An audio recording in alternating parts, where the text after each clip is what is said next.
All right, here we go. Hey, everybody, welcome back to Backlog Banter's very first on-camera threesome, where we are joined Oh, by the one yes! and only Landon Smith. Today, we are Hi. talking about a game I haven't played, so I'm only here for the sex appeal. We are talking about Ori, and I think the Will of the Wisps. I Yes, think that that's the one. new one. Yes, we're talking about Yeah. this game. I'm going to let these two fine gentlemen regale you with facts. I'll hop in with questions as I have them, but to give my quick experience, I don't own an Xbox. I do own a computer that has Game Pass on it that I've been playing a lot of Master Chief Collection through. Tried playing Ori. I could get Ori to run at sub 30 frames, at sub 720p, at locked at 30 frames a second with 75% texture resolution. So I said, no. I'm going to leave this to the big boys. I'll go back to playing Metroid, a little bit of Halo. So you guys just fucking tell me about I game played of it the at 1440p, 144 Holy shit. hertz. I'm sorry. That's a Holy lot of fuck. that's a lot of P. It is a lot of P. Okay. Yeah. Well, I don't know what I played it at because I just played on my computer that plays video games well, and it ran like fucking butter. Yeah, it was really smooth for me. I never really had any. Abram, what's up with your computer, man? Is it like? It's just crappy laptop. Oh, it's a crappy laptop. Here's Well, the thing. I'm a nimble gentleman. I like to run a light setup. Much like I got my Ori. crap That's top's like- gonna crap top, dude. Here's- That's what it is. my 2015 Microsoft Surface takes care of all my editing. But you know what plays my games? My PS4, my Switch, my N64. You know, all of the consoles I have. The 8 consoles I have hooked up. It does the job. All of my consoles do the job. Of course, none of them are an Xbox One. So I haven't played this game yet. When I get my Series X, though, I'm all fucking in on Ori. So you guys I know. I really don't want to talk spoilers because I really want you to play the game and not. Yeah, we'll try to avoid spoilers. I mean, Yeah. Like most of our minor- discussion, I think, is going to be gameplay mechanics and stuff like that. Yeah. Okay, well, you know what? Why don't we just get into our discussion? You're more prepared than I am. You That would have be no- crazy. I'll Yeah, let you I take did it. take notes as No, I don't per have the usual. I don't have notes, but I feel qualified because I've logged 61 hours, gotten all the achievements, and beaten it like 6 times. So I think you're I more hope qualified. I can do it justice. Yeah, Yeah, you're the most qualified guest we could possibly have for this, that's except good for the news. Yeah, developers. because I adore that game. I adore this game. Seriously. Yeah, and I agree with you. This video will be coming out slightly before our top 10 games we played in quarantine video will be coming out, in which I say that I think that this is one of the greatest games I've ever played. I think it's one of the best games ever made. And I don't want to oversell it, but I really do genuinely believe that's true. And that's for a lot of reasons. Ori and the Blind Forest was one of my favorite games of all time ever since I played it. I played through that game probably 3 times. I don't replay games very often, so that's a lot for me. 7. God damn. I love it. I loved that game. I thought it was one of the best game experience I've ever had. I genuinely believe it was one of the best games ever made. And then I played Ori and the Will of the Wisps. And this game just makes that first one almost obsolete. It's still a great game. Still a great game. But good Lord. Yeah, I said the exact same thing. My brother and I both loved the first game, and we started the second game when it came out. And launch night, I came home and tried it out, and I went and I told him after playing the first 2 hours, I was like, okay, like Blind Forest, I love this. This is great. But Will of the Wisp makes Blind Forest feel old. It makes it feel like aged, and it's just like Will of the Wisp is just so much more. It's just such an improvement, I feel like. It's just so much more. It's just more everything. Like the first game was amazing, but Will of the Wisps just makes Blind Forest like look worse. It's just weird. I don't know. It's hard to explain. It's just Will of the Wisps literally to me did everything better. Yeah. Every single thing. So in my copious notes that I ended up taking about this game, most of them were about the improvements that this game made over the first one, because that's where my expertise lies, is because I liked that game so much and I knew its systems so well. Seeing how they changed the systems between the sequel or from the first one to the sequel was the way I focused on this game most. And it's where most of our discussion is probably going to lie, because we can just get it out of the gate. Of course, the visuals are amazing. The series is known for some of the best visuals in the games industry.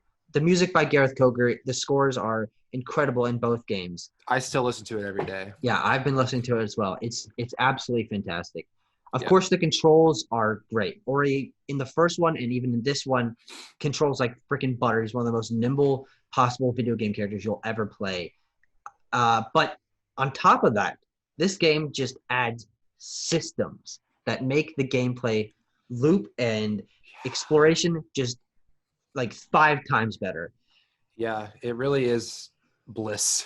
It's just like I spent so much longer. It's kind of funny because the first game, like I spent a good probably 20 hours in on PC, and then I got it on Switch and I played it like 3 more times. I just really liked I would always pick it back up and keep playing it, but like Will of the Wisps is just really something special because it feels like it's newer and improved upon, but also just like it's just so pretty, and like the visuals even are improved from the original one. And also, PC nerd, little difference on this one, but they unlocked the frame rate for this one, and it was capped at 60 on Ori and the Blind Forest. So seeing it on PC running at like just fully fledged settings and just like it's literally like the most gorgeous game I think that's out right now. I think that like there's obviously other games that are out, but I think from an artistic standpoint, because a lot of those games have like realistic art styles, Ori is very unique, and it's just like I love it. I think where the game shines most on first impression is how improved the combat system is. Good lord. Yeah. The first game, it's about 5 zillion times better. Yeah. The first game has a very simplistic system where you have a ball that shoots sort of light bits for you, and you don't really have to aim, and it's serviceable. But this game, they give you essentially what amounts to a light sword, a light bow, a light hammer, shurikens. You can use your dash for attacks now. You can upgrade everything because there's more systems on top of this. And no spoilers, but the last ability you get is like the coolest shit. Well, like because it essentially it's what you wanted the entire game, and then it's like, here, have it. They gave it to you at the right moment. Yeah, no, I liked the combat in the first game just fine, but it was always so easy. But let me tell you, playing through this game on hard mode with the new combat, that was like it felt so much better because they actually give you so many, like there's just such a variety of like weapons and such to use that I really like the combat better in Ori of the Wisps. Yeah. So not only do you have a bunch of different weapons to work with, you have a quick selection wheel that you can go up and switch between weapons on the press fly. LT and dude. Yeah. And so you can mix up combos with literally all of them, which is crazy if you feel the need to. I didn't really get into that much. Yeah, you can have 3 different ones equipped at once on your X, A, and B. I played this on my computer through Steam, but I used a PS4 controller, which was a little bit weird because I don't have an Xbox controller. I was gonna say, how was that? Because I have an Xbox One controller. I used it. I wanted to use my Switch Pro, but I didn't have the cord that connects my Switch Pro, so I just used the PS4 controller. But I bet it's good with Switch Pro too. Oh yeah, good lord! I can't wait to replay it with Switch Pro controller. Yeah, it's probably sick. But so on top of the combat, the systems that I was sort of alluding to include a spirit shard system, which is essentially almost 1-to-1 with the charm system from Hollow Knight, which allows you to purchase things that can customize the way the world interact with the world, with your movement systems, with the different gameplay mechanics, and it really lets you fine-tune the game and your Ori to the way you like to play the game. If you want to take more damage but deal more damage, if you want to have a triple jump, if you want to have different things. One of the first ones you get is called Sticky, which allows you just to climb up walls. You don't have to wall jump. In the first game, you had to wall jump up the walls. And that one, of course, I just kept on the entire game because it's so useful. It makes it feel a lot more fluid. You don't have to worry about slipping down walls and stuff like that. Very, very useful. For sure. And there also are shops on top of that, essentially what amount to shops between 2 different characters that let you upgrade your charms and buy new charms. And there's a guy that sells maps. There's a final guy that also upgrades your weapons and lets you buy new weapons, which is very cool. I was really into all of the kind of like just all the stuff that they expanded upon, but especially like spirit shards, like the shop stuff, the abilities. Like you could upgrade your abilities in the first game, but there's like the ability tree. But I liked being able to have the shards so you can like kind of pick and choose what exactly you want to do. But the shops too, like if I can like kind of a tangent here, but just having all of those NPCs, the first game in comparison felt kind of empty. Like it felt like it was Ori versus the world, but now it's like Ori, and Ori has friends. Ori has like the Wellspring Glades. It has all these people like Lupo with the maps and like all of the stuff that he can get. And like the NPCs actually like brings more character and life to the forest. I thought that was something about the first game where I was like, I kind of wish there were like other characters. And then Ori 2, just here you go. Here's like 10 NPCs. Cool. Oh yeah, it's absolutely fantastic. Not only do they have more characters involved in the story in terms of Ku, who is a new character in this game who is very heavily involved in the story. Right, for sure. Allows you a lot more emotional connection. Like a secondary protagonist. Yeah. Awesome. Yeah. And then as you were saying, what I personally think is one of the ways the game expands the most. It makes it feel like a sequel, not in terms of just gameplay and new mechanics, but they added essentially what amounts to a hub world that you can upgrade over the course of the game, which is incredibly satisfying. It allows you to feel like you're having an impact on the world. It gives you a place to sort of pool your resources and return back to and watch as it grows, and characters you meet throughout the game sort of return there, and they have mild interactions, not a ton, but you can also take side quests. There are side quests in this game. Side quests? Yeah. Which is crazy. And this got announced on the heels of me finishing Xenoblade Chronicles 2, so I was like, great. Side RPG quests. stuff. Yeah, side quests. Yeah. And they also have sort of turned these new mechanics, like the fact that there are purchasable maps and you can see your statistics. All that. They turn those into characters. There's a little lizard guy who I can't remember the name of, but he keeps track of all your statistics for you. You have to go up and talk to him. He has little. I had to go over to him when I was doing my deathless run for the last achievement and just keep being like, "Okay, so your death's good."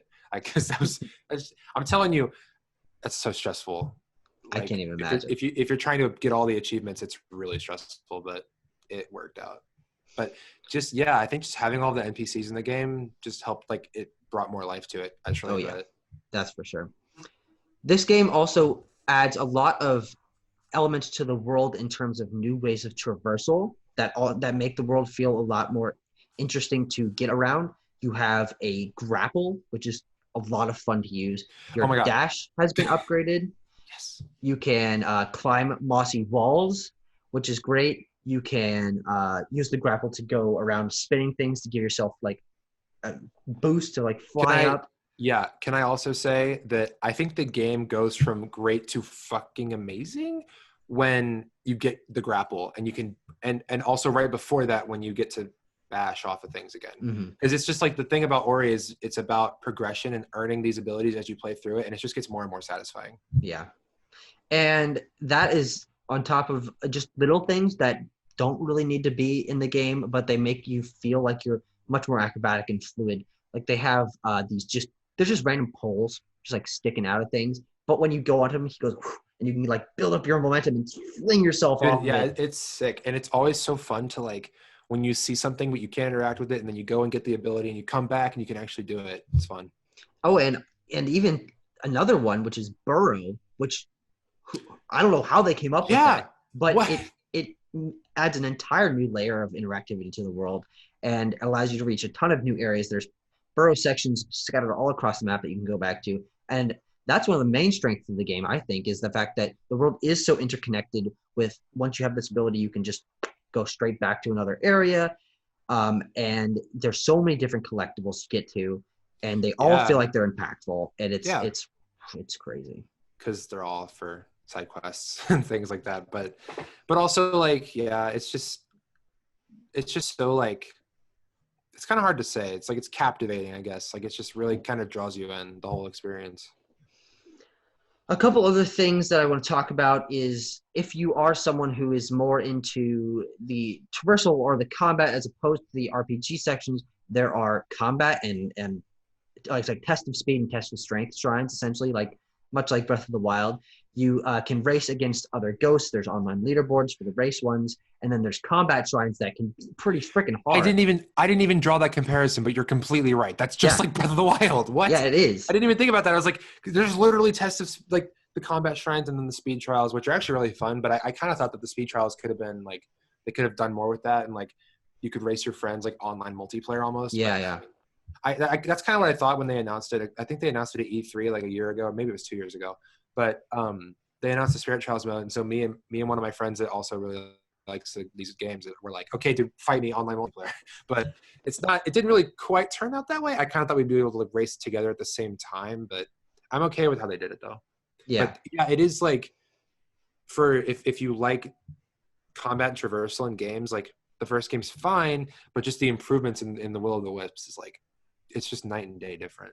Yeah, another way that I didn't even mention, we haven't talked about this the entire way through. One of the another things that they obviously listened to complaints on the first game with is the first game completely lacked boss battles, and instead opted to have these essentially what amount to one hit escape things. You have to go perfectly through these escape things at the end of each dungeon, and they've incorporated those into boss battles, which is cool, and it keeps sort of an Ori flair. But there are boss battles in this game, and they're really epic. They're impactful to the story, and you really do feel like it's on another level. It's crazy, the boss battles they have in this game. I did really like the escape sequences in the first game, obviously. I did as well.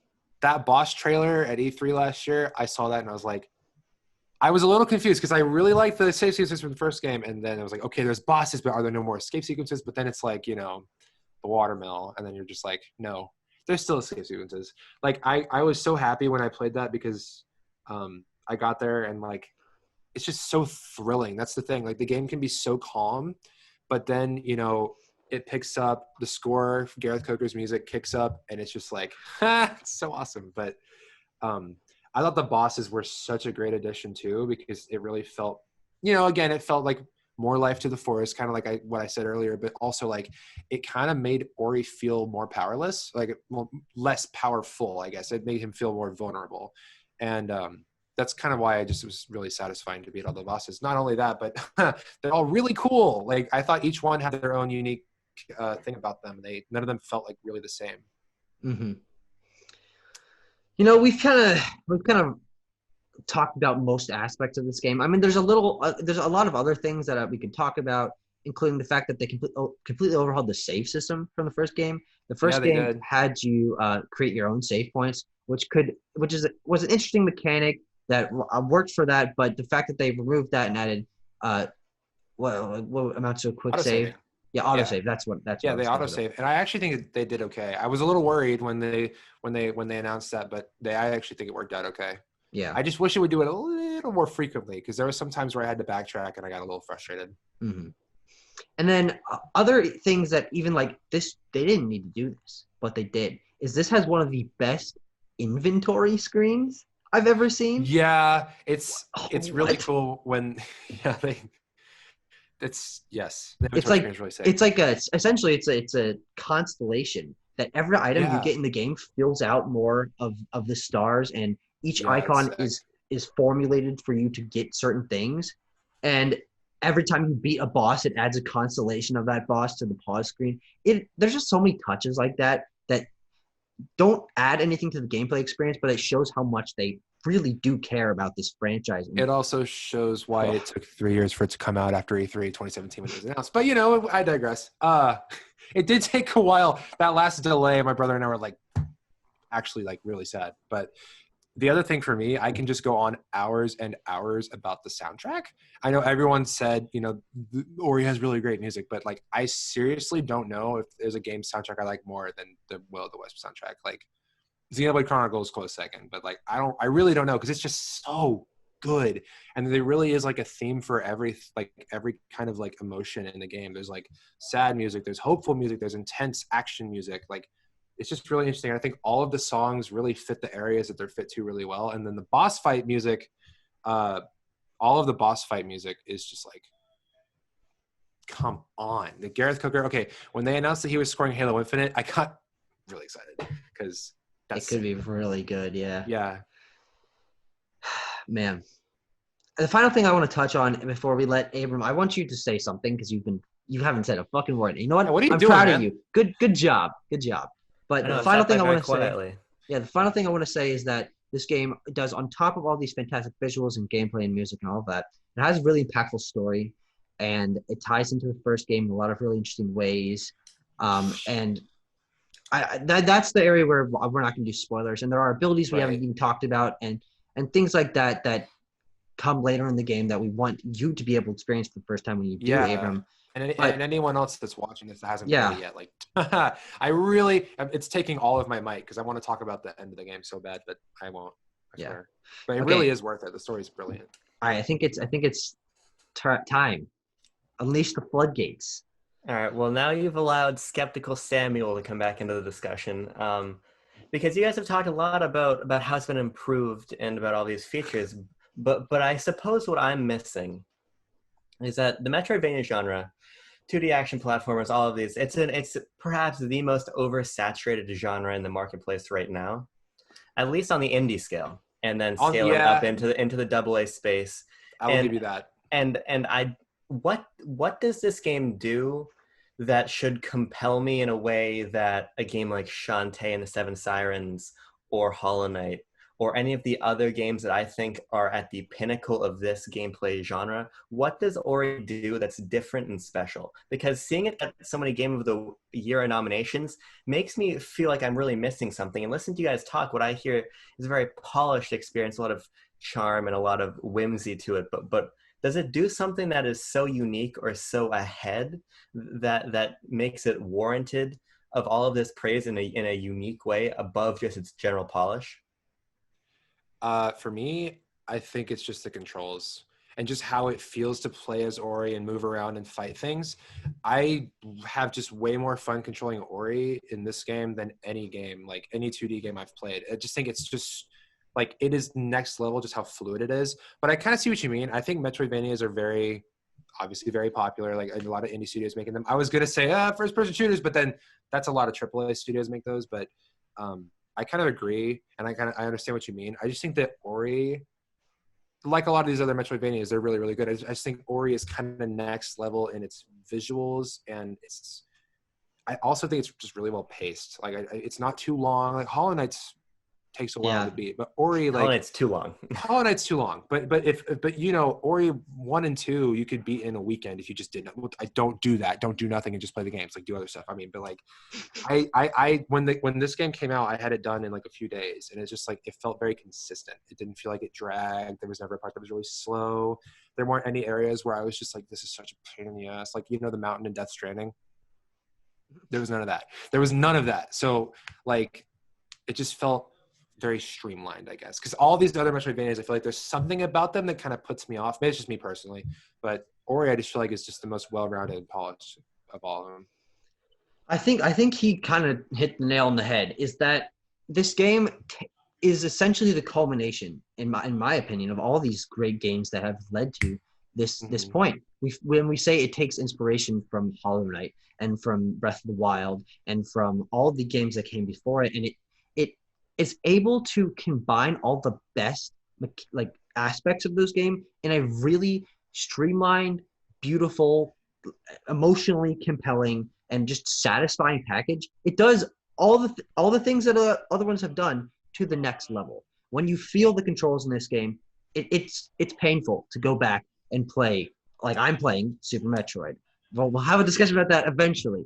But going back and playing Hollow Knight or other games that I loved, but this game has such a fluidity to it. It's absolutely bananas. Even going back and playing Ori and the Blind Forest, yeah, from this, it's like.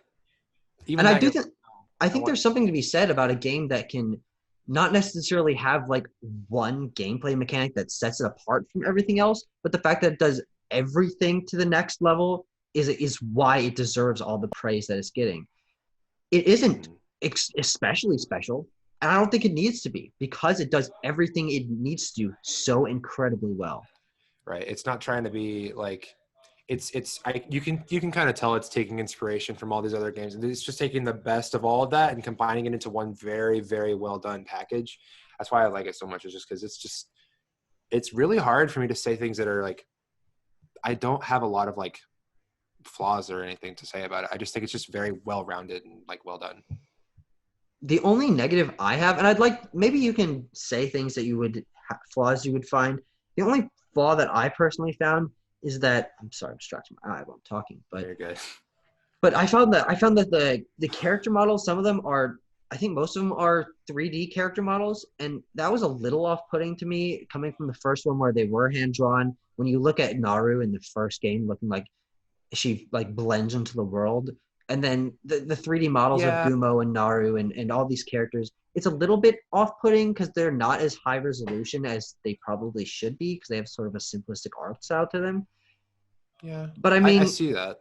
Ori is not like that, and the enemies aren't like that. But some of the NPCs do have this 3D aesthetic to them that doesn't necessarily fit into with the world. Yeah, I didn't mind that. I actually kind of like the 3D models because it made it look, because like the rest of the world is kind of is like, it's hand drawn obviously, but like it just, I actually thought the 3D models fit in pretty well. But I can kind of see why you would say that. I thought it was all right though. All right, Samuel, throw some more monkey wrenches into our gears. Yeah, tell me why I should hate this game. See, once I play it, I might be able to, but unfortunately, I haven't played, so I can't. All right. I guess that was really my big question though, because Ori has been like this weird like enigma this year. People are like game of the year, game of the year, game of the year, and so I suppose that's what I was most curious about. I'm heartened by how much you guys seem to like this game. It's been about 25 minutes of me sitting here cross-eyed, hearing nothing but praise about this game, which is Yes. good. Uh-huh. I guess the only other question I have is where do you want to see Moon Studios go next? Because we already know that they've got to deal with Private Division. Yep. And the next game they're working on is, we don't know if it's multiplat yet, but it's a third-person, I believe, action RPG. Very interesting. Yeah. What do you guys want to see Moon do with that? I'm honestly down for them to just go crazy and do something brand new, because I think with Ori 1 and 2, you know, no spoilers, I just feel like it doesn't really feel like a third game needs to be made because the story is just told in these two parts. They don't really need to make a third Ori game. I feel like just Ori 1 and 2 are so like well crafted together. They go together as a pair really well. I would love to see them, if they're going to make a new Ori game, make it in like an Ori universe, or like make it, you know, in the world, but not about Ori or whatever. But I would love to see Moon Studios just go super crazy and make a brand new thing, because they are so talented. You can see that with both these games. They're crazy talented. And like, if they go off and take what they learned with Will of the Wisps and being like, okay, this is what makes a game. If they know how to make a good game, and as long as they, you know, just keep in mind what made Ori so great, and they kind of like incorporate having smooth controls and good gameplay and level design, bring Gareth Coker back for the soundtrack, I'm sure whatever they do next will be awesome. I do want to see what they do in other genres in 3D, because Yeah. they are the masters of this genre. They started from absolutely buttfuck nothing, and they just exploded onto the scene with two of the best games of this generation, and I guess last generation. But I mean, if they can, we're not oh, there. you're right. It was quite Xbox yet. One. Right, it was Xbox One. But Yeah, it was Xbox One and PC. Mm-hmm. But if they can apply the talent that they have to something new and just reformulate the genre, like Ori is something that all Metroidvanias are going to be compared to for forever, and rightfully so. If they can do that for another genre, goddamn they should. And I can't wait to see what they have next. And I don't want to speculate, because I know them as this developer that knows what the fuck they're doing. And so they can make what they want, and as long as they show that even if it is completely different, it is competent in the same ways, it can be amazing. Moon Studios Astral Chain. Ooh. Ooh, I know. That sounds kind of fun. I just want them to go all out and make something fresh. Because we've seen they've done great with 2D Metroidvanias, but if they can go make a really great third-person action RPG, that sounds really cool. And just the pure talent behind the project, I'm sure it'll be awesome, whatever they do next. Last question, Landon, when you listen to the intro track off of No Pressure and David Hayter comes in for a solid I lost my mind. Thank you. I listened to the intro track to No Pressure and Snake here, and I was like, oh. So I actually got on my phone as I was listening, because the night it came out, I was like, oh, I'm listening. I got on my phone, I was like, David Hayter of Logic. And he actually came back and voiced that. Which is fucking nuts. That was awesome. Yeah. Completely unrelated to Ori, but I just had to talk I know. About it came out of nowhere. Well, it came out of nowhere, just like your question came out of nowhere. It came out of nowhere on the song. It's like it played the ringing noise from Metal Gear, and I was like, what? It's awesome. Well, considering I have no idea what any of that means, I think we've sort of Yeah, it's I fine. think we've sort of reached an apex. Is there anything anyone else wants to say? Because I've kind of run my fucking juice dry. Yeah, here, let me just say this. It's on Game Pass. Play it. Yeah, there's no fucking excuse, bro. There's no excuse. And like, even if you don't have Game Pass, if you have a PC, the first Ori goes on sale on Steam often, and it gets down to like $5. That's like completely worth the price. And even so, Will of the Wisp being $30, I think, is a good price. They could have put that game at $40; it would have been fine. But I think being a $30 game with how much it has to offer is a steal. I think they should have priced it higher. To be honest, Mm-hmm. they're no longer an indie studio. I don't think so either. They have backing from Microsoft. They have Yeah. proven that they can make games that are just as big, even more beautiful than. I mean, they compete with the biggest guns in the industry. They're up there with. They should have priced it higher because it definitely. It's a better package than most $60 games I've played. Genuinely. Yeah, seriously, I actually was really worried. My brother and I were both like, "Is it going to be $60?" No, you know it was $60. The collector's edition was $50. It's like, good God, it's such a great steal. Like, Yeah. it's just a great price. That's obviously very much a nerd thing, but like, it's a really well priced game too. Like, I guess it's kind of. I did the thing, and I bought it on Steam. I pre-ordered it on Steam, but I also bought the collector's edition from Best Buy. So I have a copy in the Steelbook for Xbox One. I don't know where it is. I think it's in the closet. But like, it's just such a good game, and I really think it's worth your time. If you're skeptical, if you have Game Pass, just go try it. There's no harm. And even if you have a PC, Steam has a refund policy. Yep. So like, and if you get 2 hours into this game and don't want to continue, go get your fucking brain checked. Yeah, if you get 2 hours into this game and you're not invested, like, there's an issue. We can't be friends. I'm sorry. Yeah, there's no going back from that. Honestly, it's hard not to be hooked after the first like 10, 15 minutes. Really. Yeah. I mean, there's a pretty meaty opening cutscene, which is a little bit strange, but it works to the game's emotional impact. So that's not an issue. And I get it. Metroidvanias aren't really for everybody. One of my friends, I was like, we were telling my friend, we were like, you got to play this game. And so I bought it for him when it was on sale. And he was just like, it's not really for me, but I can see why you guys like it. And, not everyone's the biggest Metroidvania fan, and I understand that, but I really think Ori is special. So, yeah, play the game. I mean, for me, Metroidvanias are kind of when in my mind, when I think of a video game, that's what I think about. Exploration, collecting, good stories, fluid controls, great upgrades. And this is just it's the pinnacle of all of that. And I am unashamed to consider it one of the greatest games ever made, because I really do think it does everything it needs to such a incredibly polished level that I can't ask for much more. It really is one of the best games I've ever played. Yeah, it's awesome. I have one more thing I want to ask you guys real quick, just as like from a guest, as a fan. Let's say from a fan's perspective, okay? Pretend I'm a viewer. Are y'all going to talk about The Last of Us Part 2, or have you already? Because I would like to know why you like it so much. But my brother played it, and he absolutely hated it. So I'm just curious. Okay, you don't vet these fucking guests. We can't have people with relatives that dislike. No. I think it's a good. I haven't played it, but from what I've seen, and the whole thing's been spoiled for me because the internet sucks. But like, it looks like a good game, but the plot, I don't know. It's. Landon, in the cards that Tucker pretends he knows how to use on YouTube, okay, there's going to be a link to the hour and a half Last of Us Part 2 discussion we have on this channel. Yeah.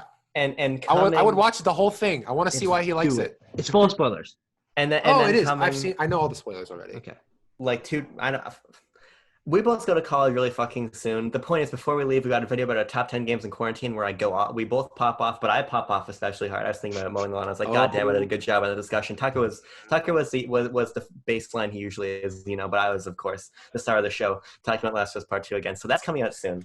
There's plenty of Last of Us Part 2 content on the backlog. Because I saw, because I see this man Tucker on Twitter, and I'm like, he's like over here like, oh, it's one of the best games I've ever played. And then you look in the comments of any Naughty Dog post, and it's just like, fuck you. It's just like, Neil Druckmann can go, it's just really bad. So I'm just curious to see like what, I mean, honestly, from someone who looks a lot on comments and follows all the developers and the actors and stuff for that game, the hate has died down so much. It's ridiculous. It has died down, yeah. But my brother and 3 of my friends that all played it all said it was dog shit. So I'm just really curious to see what you think.